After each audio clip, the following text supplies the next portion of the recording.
Pemirsa, kondisi anjloknya indeks harga saham gabungan atau IHSG jelang libur Lebaran membuat Presiden berhati-hati menghadapi perubahan fiskal. Rencananya usai Lebaran, Presiden akan bertemu dengan sejumlah investor guna mengatasi kondisi perekonomian Indonesia.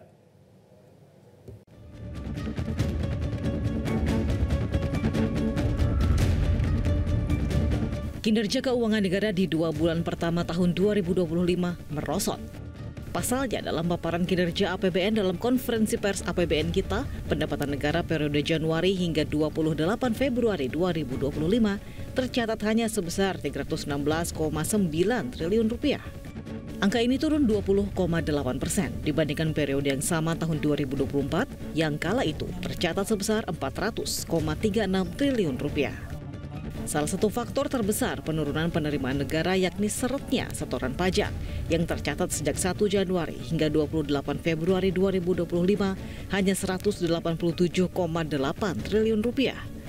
Angka ini anjlok 30,19% dibandingkan dengan periode yang sama tahun 2024 di mana kala itu penerimaan pajak mencapai 269,02 triliun rupiah. Menanggapi setoran pajak yang anjlok, Wakil Menteri Keuangan Anggito Abimanyu menyebut hal ini tergolong normal meski memang ada perlambatan. Nanti kita lihat kenapa kok Januari Februari 2025 itu lebih rendah karena ada dua faktor. Faktor pertama itu adalah penurunan dari harga komoditi utama antara lain batu bara year on year 11,8. Brand minyak itu 5,2 dan nikel 5,9, tetapi juga ada faktor administrasi yang nanti akan saya jelaskan pada tabel berikutnya. Sementara belanja negara pun tercatat hanya 348,1 triliun rupiah, turun 7% dibanding periode yang sama tahun lalu yang tercatat 374,32 triliun rupiah. Dengan merosotnya kinerja penerimaan negara, tercatat defisit APBN sebesar 31,2 triliun rupiah per Februari 2025 atau 0,13% terhadap produk domestik bruto.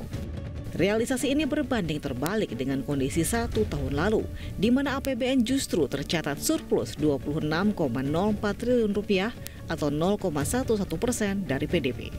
Di tengah kekhawatiran terkait pelebaran defisit anggaran, Menteri Keuangan Sri Mulyani Indrawati menyebut bahwa hingga kini defisit masih berada dalam jalur yang tepat, dengan target defisit anggaran dalam APBN 2025 sebesar 606,2 triliun rupiah atau 0,13% terhadap PDB. Saya ingatkan kembali kolom sebelahnya, APBN didesain dengan defisit 616,2 triliun. Jadi ini defisit 0,13% tentu masih di dalam target desain APBN sebesar 2,53% dari PDB yaitu 616,2 triliun rupiah.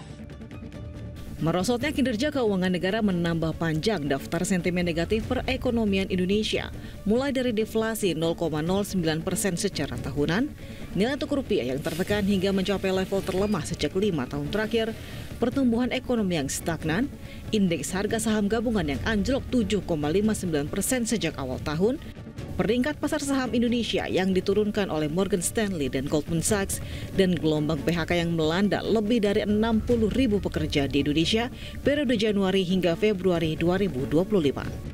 Meski demikian, Menteri Keuangan Sri Mulyani menambahkan sektor industri manufaktur Indonesia menunjukkan penguatan yang lebih pesat dibanding negara-negara lain di kawasan. Dengan PMI manufaktur Indonesia pada Januari tercatat 51,9 yang menunjukkan bahwa industri manufaktur Indonesia mulai bergerak ekspansif. Tim Liputan Metro TV.